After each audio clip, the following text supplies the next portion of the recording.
ఇది కూడా 1983-84 సంవత్సరాల కాలంలో రాసిన భిన్నస్వరం ఆంధ్రభూమి పత్రికలో ప్రచురితమైంది. రాజకీయ పక్షులు తత్తరపాటు లేకుండా అబద్ధాలు చెప్పటం, ప్రజల దృష్టిని తక్షణ సమస్యల నుంచి మళ్లించగలగటం రాజకీయ పక్షులు కూతపట్టినప్పటి నుంచి నేర్చుకునే పాఠాలు. ఈ రెండు కళలు సీనియర్ రాజకీయ బకాసురుల చేతిలో వింత వింత పోకడలతో అలరారుతూ ఉంటాయి. రాజకీయ ప్రతికక్షకి ప్రజాభిమానం ఏర్పడే సంఘటన ఏదైనా జరుగుతుంటే అధికారంలో ఉండే రాజకీయ పక్షి ప్రజల దృష్టిని మళ్లించడానికి ఏదో ఒకటి చేయాలి, అది రూలు. అలా చేయకపోతే వాడు రాజకీయుడే కాదు. ఎదుటి పక్షం పత్రికల్లో పతాక శీర్షికలు కొట్టేయకుండా అధికార పక్షం ఏదో ఒకటి చేస్తూ ఉండాలి. తత్తరపాటు లేకుండా అబద్ధాలు చెప్పిన వాడే నిజమైన రాజకీయ నాయకుడు. మా అబ్బాయి రాజకీయాల్లో చేరడు, మా అల్లుడు గారికి పార్టీలో చేర్చుకోము, నాకు బంధుప్రీతి లేదు, మధ్యంతర ఎన్నికలు జరగవు అంటూ నాయకమన్యులు స్టేట్మెంట్ కొట్టిన 2-3 రోజుల్లోనే తద్భిన్నంగా జరిగిపోతూ ఉంటుంది.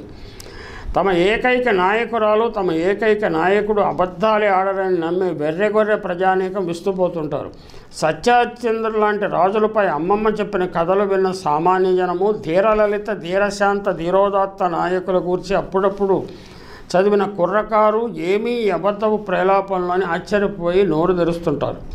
కృతయుగం, త్రేతాయుగం, ద్వాపరయుగం నాటి ధర్మప్రభువుల కాలం చెల్లిపోయి కలియుగ కాలమహిమ వల్ల అబద్ధాలాడే సర్దారులే దొరలై ఏలుబడి సాగిస్తున్నారని పండిత మండూకాలు సర్దుకుపోతుంటారు. వారిజాక్షులందు, వైవాహికములందు, ప్రాణవిత్తమాన భంగమందు అబద్ధాలాడినా పర్వానై అని భక్తపోతన గారిచ్చిన సుకరనీతి లైసెన్స్ బిళ్లను ఈ రాజకీయ నాయకులు ఎప్పుడూ మెడలో వేసుకుని తిరుగుతూ ఉంటారు. అరచి గీపట్టిన అబద్ధమే చెబుతాం, నిజం చెప్పము అని నిత్యం మంత్రం జపిస్తూ ఉంటారు. రాజకీయ నాయకులు రోజుకో స్టేట్మెంట్ దంచేస్తూ ఉంటారు. అన్ని పత్రికలు మరేం పని లేనట్లు ఆ స్టేట్మెంట్లకు ఆకర్షణీయమైన శీర్షికలు పెట్టి ప్రకటిస్తాయి. ఆ ప్రకటనను చూసి పొరుగు దేశము, ఇరుగు పొరుగు రాష్ట్రము ఆగ్రహం ప్రకటిస్తే పార్టీలో కలకలం బయలుదేరితే ఆ నాయకులే మేము ఎలా అనలేదే, మా ఉద్దేశం అది కాదే అని వివరణ కూడా ఇస్తూ ఉంటారు.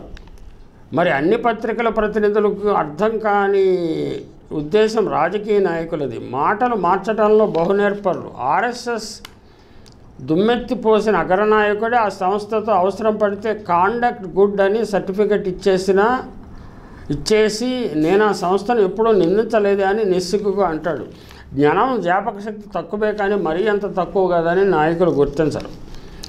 ఇక తక్షణ సమస్యల నుండి ప్రజల దృష్టిని మళ్లించే రాజకీయ వైదుష్యం అధికార యంత్రాంగం నడిపేవారు ప్రదర్శిస్తుంటారు. దేశమంతా కాటకం తాండవిస్తుంటే ఆసియాడ్ క్రీడల విన్యాసాలు ప్రజలు చూడాల్సి వస్తుంది. మహారాష్ట్ర అధికార పార్టీలు అంతఃకలహాలు చెలరేగినప్పుడు బొంబాయిలో దిగంబరి ప్రత్యక్షమై పేదలను చంపేస్తుంటాడు. చరణ్ సింగ్ గారు జనతా మంత్రివర్గం నుంచి రాజీనామా చేసిన నాడే మొరార్జీ గారిపై హత్యా ప్రయత్నం జరుగుతుంది. తెలుగుదేశం పార్టీలో ముఠాలు ఏర్పడి సంతకాల ఉద్యమం వరకు సాగిన నాడే విధానసభలో బాంబు భయం వార్తలు పుట్టుకొస్తుంటాయి. ఇవన్నీ కేవలం కాకతాళీయమని నమ్ముదామంటే సాధ్యం కాకుండా ఉంది. మొరార్జీపై హత్యా ప్రయత్నం కాకమ్మ కదా అని తెలిసిపోయింది. అసెంబ్లీలో బాంబు లాంటిది హుళక్కి అని కూడా స్పష్టమైంది. నిత్య కళ్యాణం పచ్చతారంలా నిత్యం అబద్ధాలతో 3 అబద్ధాలు 6 వివరణలతో వర్ధిల్లుతూ ఉండే రాజకీయ రసగంగాధరులు ఎదుటి పక్షం మీద ప్రజల దృష్టి పడకుండా చేయటంలో అంతా సరిపోదు. దృష్టి నిలవకుండా చేయటంతో అంతా సరిపోదు. నిత్యం ప్రజలు తన నామస్మరణ చేయాలంటే నీవే తప్ప నితప్పరం మెరుగనని వ్యాఖ్యానించాలంటే మరికొన్ని పనులు చేయాల్సి ఉంటుంది. అందుకని మంత్రులందరికీ నోళ్ళు నొక్కేసి ప్రభుత్వం ఏ మంచి పని చేసినా తానే పత్రికా ప్రతినిధుల సమావేశాలు ఏర్పాటు చేసి ప్రకటనలు ఇస్తూ పోవాలి. అంతా అన్నకే తెలుసు అని మంత్రిమండలిలో తమ్ముళ్ళు చెల్లెళ్ళు అనేలా చెయ్యాలి.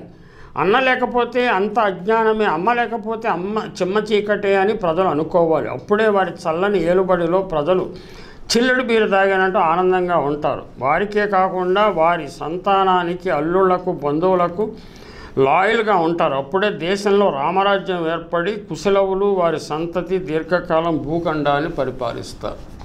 ఇది నేను 80s అంటే 40 years ముందు రాసిన ఒక భిన్నస్వరం కాలం.